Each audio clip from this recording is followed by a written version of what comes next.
Sermon 117 de saint Augustin, le Verbe de Dieu, suite. Si le Verbe est fils de Dieu, disent donc les Ariens, il est né. Sans aucun doute, car s'il n'était pas né, il ne serait pas fils. Rien de plus clair, ce raisonnement est admis par la foi, approuvé par l'Église catholique, il est juste. Mais ils ajoutent, si le Père a un fils, il existait sûrement avant la naissance de ce fils. Voilà ce que réprouve la foi, ce que repoussent les oreilles catholiques, anathème à qui pense ainsi. Il est séparé, il ne fait plus partie ni de la communion, ni de la société des saints. Par conséquent, poursuivent-ils, montre-nous comment le Père peut avoir un fils aussi ancien que lui. Comment, mes frères, expliquer des choses toutes spirituelles à des hommes charnels ? Ne sommes-nous donc pas charnels nous-mêmes lorsque nous entreprenons de faire comprendre ces idées spirituelles à des hommes charnels, à des hommes qui ne connaissent que des naissances charnelles, et qui voient invariablement dans ce monde des différences d'âge entre ce qui remplace et ce qui s'en va, entre ceux qui engendrent et ceux qui sont engendrés. Parmi nous, en effet, le Fils naît après le Père, afin de lui succéder après la mort de celui-ci.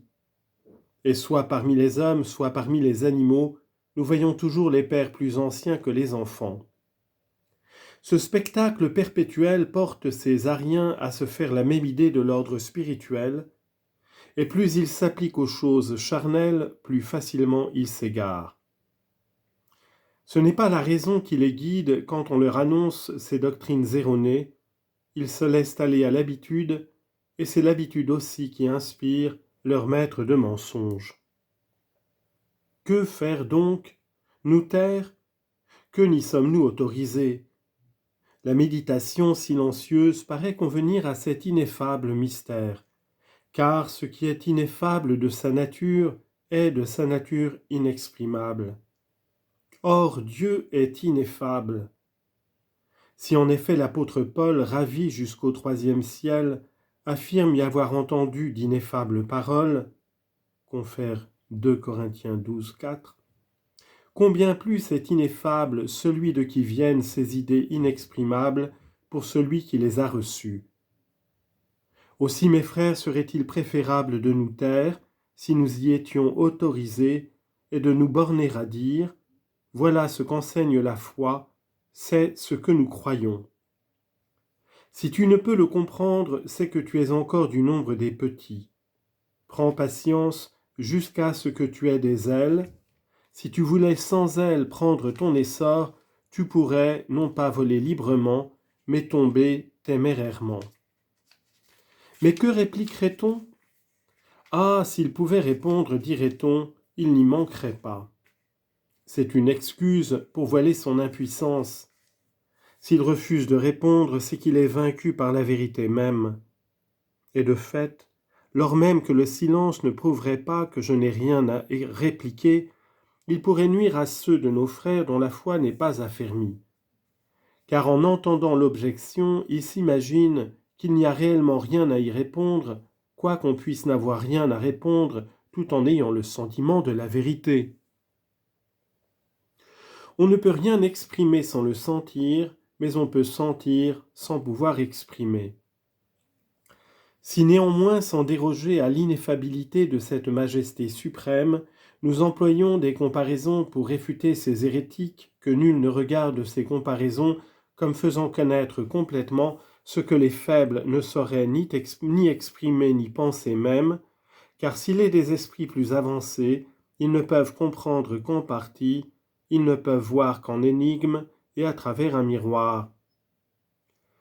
Produisons donc ces comparaisons pour réfuter les hérétiques et non pour expliquer le mystère. Que font-ils d'ailleurs pour nous combattre lorsque nous soutenons la possibilité pour le Verbe de naître du Père et d'être aussi ancien que lui? Ils font des comparaisons tirées de la créature. Un homme, disent-ils, existe avant d'avoir un fils, il est plus ancien que son fils, ainsi en est-il du cheval, du mouton, de tous les autres animaux. Voilà bien des comparaisons tirées des créatures. Faut-il alors que nous nous fatiguions à découvrir des similitudes pour établir les vérités dont nous nous occupons? Et si je n'y réussissais pas, ne pourrais-je pas répondre qu'à la génération du Créateur? Il n'y a rien de semblable dans la créature. Autant en effet sa nature divine surpasse les natures créées, autant sa génération l'emporte sur les générations naturelles. Tout a été fait par Dieu, et qu'y a-t-il néanmoins qui lui soit comparable? Tout aussi naît avec son concours. Et n'est-il pas aussi impossible de signaler des similitudes qui représentent sa génération que d'en signaler qui figurent sa nature, son immutabilité, sa divinité et sa majesté? Qu'y a-t-il ici qui puisse nous donner l'idée de ses attributs? Qu'y a-t-il ici? Si donc je ne pouvais indiquer non plus aucune génération semblable à la sienne, serais-je vaincu pour cela? Devrais-je me désespérer pour n'avoir rien découvert dans la créature qui fût comparable au Créateur? Non, mes frères, je ne découvrirai dans le temps rien que je puisse mettre en regard de l'éternité. Et toi, qu'as-tu découvert? Qu'as-tu découvert, en fait, de comparaison? Tu as découvert qu'un père est plus ancien que son fils, et parce que dans le temps un père est plus ancien que son fils, tu prétends que, dans l'éternité, le fils soit aussi moins âgé que son père?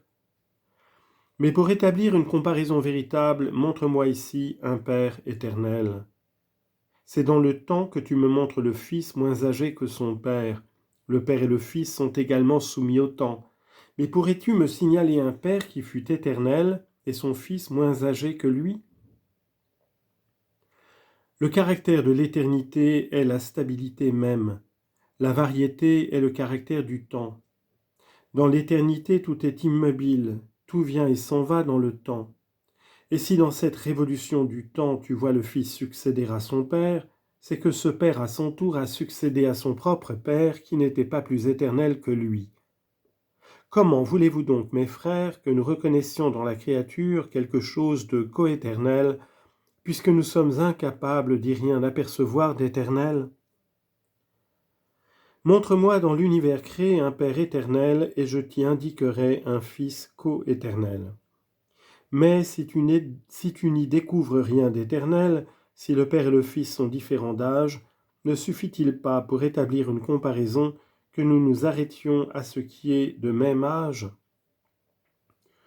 Autre chose ce qui est éternel et autre chose ce qui est de même âge. Nous appelons hommes de même âge ceux qui vivent depuis le même moment. L'un n'est pas né avant l'autre, tous deux néanmoins ont commencé. Eh bien, si nous parvenons à rencontrer un être produit qui soit de même âge que celui dont il émane, s'il est possible de signaler deux êtres de même âge, l'un qui engendre et l'autre qui soit engendré, ne pourrons-nous pas y voir une image de ce qui est coéternel? En voyant ici un être engendré, commencé en même temps que son Père, ne comprendrons-nous pas que le Fils de Dieu n'a aussi en même temps que son Père jamais eu de commencement? Oui, mes frères, si nous reconnaissons qu'un être produit a commencé en même temps que celui dont il émane, si l'un a commencé avec l'autre, pourquoi le Fils ne serait-il pas sans commencement aussi anciennement que son Père? Il y aurait là coévité et ici coéternité. Votre sainteté a compris sans doute ce que je viens de dire, savoir que l'on ne saurait comparer ce qui est temporel à ce qui est éternel, mais qu'on peut établir quelques faibles et légères similitudes entre ce qui est contemporain et ce qui est coéternel. Cherchons donc des êtres contemporains et demandons à l'Écriture même l'idée de ces rapprochements. Nous y lisons que la sagesse est l'éclat de l'éternelle lumière et le miroir sans tache de la divine majesté. Sagesse 7, 26. Ainsi la sagesse est appelée l'éclat de l'éternelle lumière et l'image du Père. Puisons là, dans ce qui est créé en même temps, des rapprochements qui nous donnent l'intelligence de ce qui est coéternel. Ô Arien, si je constate qu'un être producteur n'est pas plus ancien que l'être produit par lui, et que l'être produit n'a pas moins d'âge que celui dont il procède, tu devras m'accorder que dans la nature créatrice, deux personnes peuvent être coéternelles, puisqu'en effet deux êtres sont absolument contemporains dans la nature créée. Quelques-uns de mes frères, je crois, saisissent déjà toute ma pensée. Plusieurs en effet l'ont deviné quand j'ai rapporté ces paroles, elle est l'éclat de l'éternelle lumière. Le feu donc produit la lumière jaillit du feu. Nous allumons la lampe chaque jour. Si nous examinions alors comment la lumière naît du feu, notre esprit se reporterait sur un mystère invisible et ineffable, et le flambeau de notre intelligence pourrait s'allumer aussi durant l'épaisse nuit du siècle. Considère avec attention un homme qui allume sa lampe.